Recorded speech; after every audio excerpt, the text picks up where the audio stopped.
আসসালামু আলাইকুম ওরহমতুল্লাহ। আজকে আমি আপনাদেরকে এমন একটি প্রাণীর সঙ্গে পরিচয় করিয়ে দিব যেটিকে খাওয়ার জন্য আরব দেশের মানুষ লক্ষ কোটি টাকা খরচ করছে।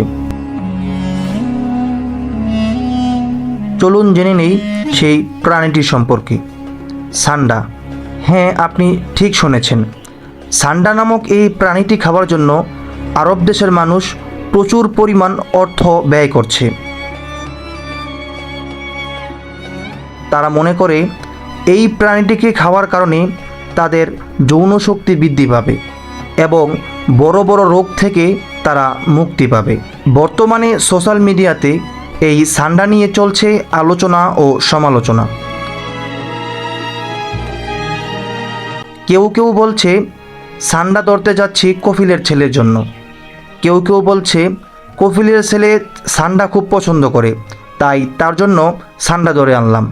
কেউ কেউ বলছে সান্ডা রোস্ট খেতে নাকি অনেক মজাদার, তাই কফিলের ছেলের জন্য নিজ হাতে রান্না করলাম, নিজ হাতে সান্ডা ধরে আনলাম, এর তেল বানিয়ে কফিলের ছেলেকে দিব। এই রকম বিভিন্ন রকমের পোস্ট আমরা সোশ্যাল মিডিয়ায় দেখতে পাই।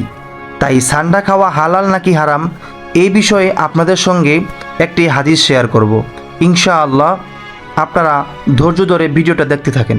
হজরত আবদুল্লাহ ইবনে আব্বাস রাদিয়াল্লাহু তাআলা আনহু হইতে বর্ণিত, তিনি বলেন, আমি ও খালিদ ইবনে ওয়ালিদ রাদিয়াল্লাহু তাআলা আনহু রাসূলুল্লাহ সাল্লাল্লাহু আলাইহি ওয়াসাল্লামের স্ত্রী উম্মুল মুমিনিন হজরত মাইমুনা রাদিয়াল্লাহু তাআলা আনহার বাড়িতে গেলাম। সেখানে গিয়ে রাসূলুল্লাহ সাল্লাল্লাহু আলাইহি ওয়াসাল্লামকে তারা একটি সান্ডা ভুনা করে খেতে দিলেন। যখন রাসূলুল্লাহ সাল্লাল্লাহু আলাইহি ওয়াসাল্লাম সেই সান্ডাটি খেতে যাবে, তখন আশেপাশে থাকা মহিলারা সাহাবায়ে কেরামদেরকে উদ্দেশ্য করে বলতেছে, আগে রসুলকে অবগত করুন সে কোন প্রাণীর গোশত খেতে যাচ্ছে।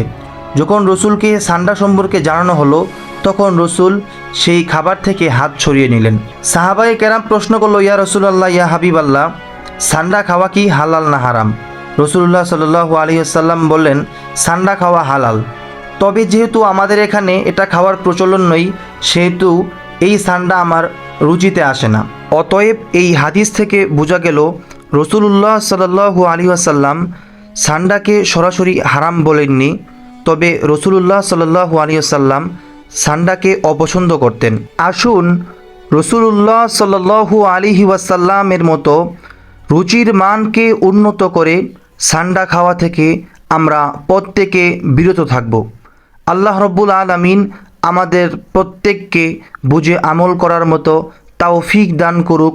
সকলে বলুন আমিন। ওয়া আখির দাওয়ানা আনিল হামদুলিল্লাহি রব্বিল আলামিন।